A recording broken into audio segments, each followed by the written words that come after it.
Welcome to Destinations, a new subsection of our YouTube channel, Airline News with Jeffrey Thomas. This is where we're going to explore some of the wonderful places that we've been able to travel to over the last few years. This was a trip we did in New Zealand with our friends Ray and Shauna Watson, who you just saw there. We were flying in the South Island, Mount Cook, Araki National Park, and flying with Mount Cook ski planes and helicopters. So after a few days of foggy weather, in fact blanket fog, we were so lucky for the day to dawn. Nothing but blue skies, not a breath of wind, fabulous flying to look at Aoraki National Park in the South Island of New Zealand. I'm going to try and keep the commentary to a minimum so you can enjoy the view and enjoy the sounds of this flight. But first of all, we took off from the Mount Cook airport to the south and then turned up the Tasman Glacier Valley towards Mount Cook, and glaciers everywhere.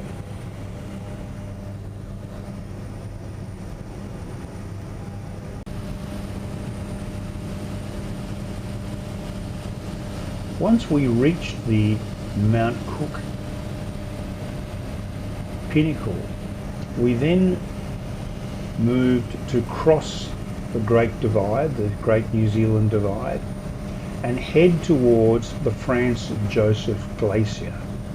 Now this was about the only spot where we got a little bit of a bump as we crossed the divide, and that was it. Otherwise it was still flying the whole time, which was great.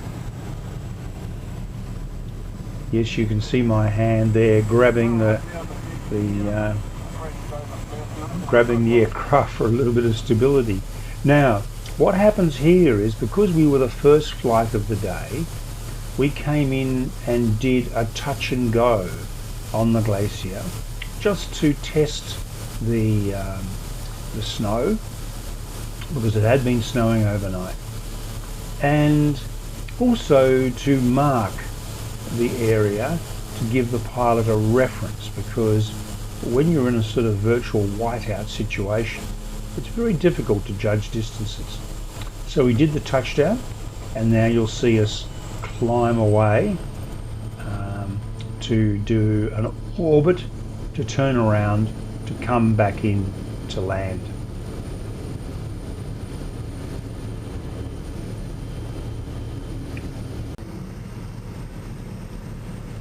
And that's the west coast out to the Tasman Sea. That's where the Franz Joseph Glacier goes over the edge of the mountains and down into the valley below. And we're doing a turn to approach the Franz Joseph Glacier from the other direction for a touchdown. Our pilot was incredibly skillful. He'd spent 25 years flying in New Guinea. And I thought to myself, if you've flown in New Guinea for 25 years and you're still alive, you're the pilot for me, because that's about the most dangerous flying in the world. Treacherous conditions. And here we are coming down to touch down on the magnificent Franz Joseph Glacier. Nothing can quite prepare you for getting out onto a glacier. Saying hello to the GoPro. Hi GoPro. Hi GoPro. Have I got a feet up here? Yeah. 3,000 feet. 7,300 feet. Wow. You can ham up now. Come on, you can talk.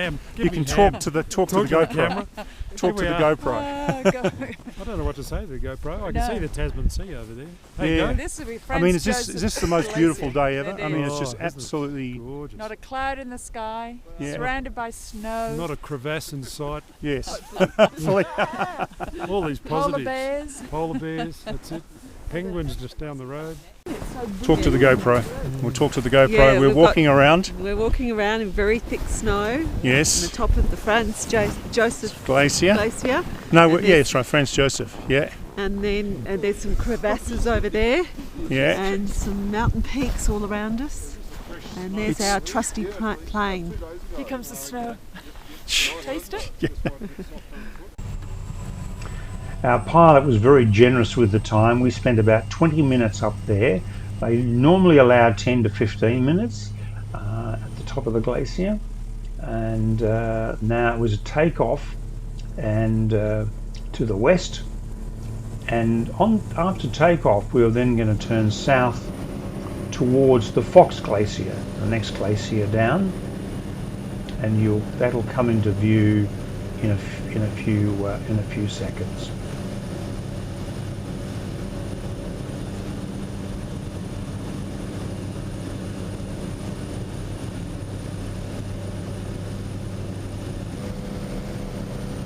Here we are coming up on the Fox Glacier,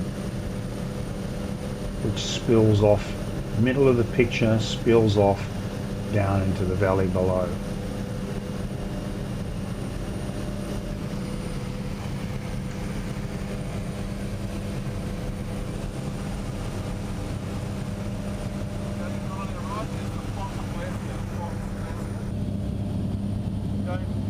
There's another shot of the Fox Glacier.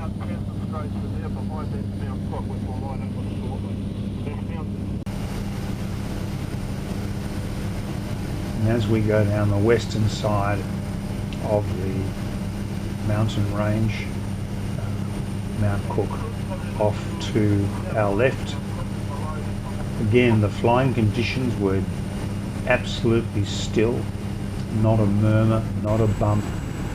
And here we are lining up again with the Tasman Glacier Valley and flying back to Mount Cook Airport.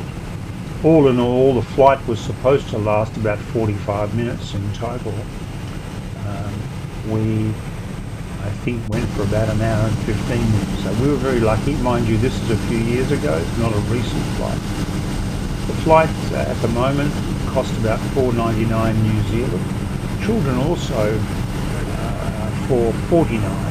And the reason for that is that this is a regulation of the Civil Aviation Authority of New Zealand, and it stipulates that the aircraft must be operated in line with the manufacturer's guidelines, and that relates to the maximum number of passengers allowed on the aircraft. So even if the infant or child is sitting on your lap, that doesn't count. Every person counts as a seat. So that's why that rule applies. But yes, in the description below you'll see a link to mountcookskiplanes.com. Absolutely recommend. I mean, certainly $499 New Zealand, that's a bit of money for a 45-minute flight to an hour long, but I can tell you it's a must do. It's a bucket list priority to do this, and they are a very professional outfit. Great aeroplanes, the Pilatus aircraft, and great pilots in our experience, and an absolute bucket list must. We just, for the week or so afterwards, after this flight, there's nothing we could talk about except this amazing experience of flying up to the Aoraki National Park, Mount Cook. And here we are taxiing into the terminal after an amazing day out. So highly recommend it, highly recommend it.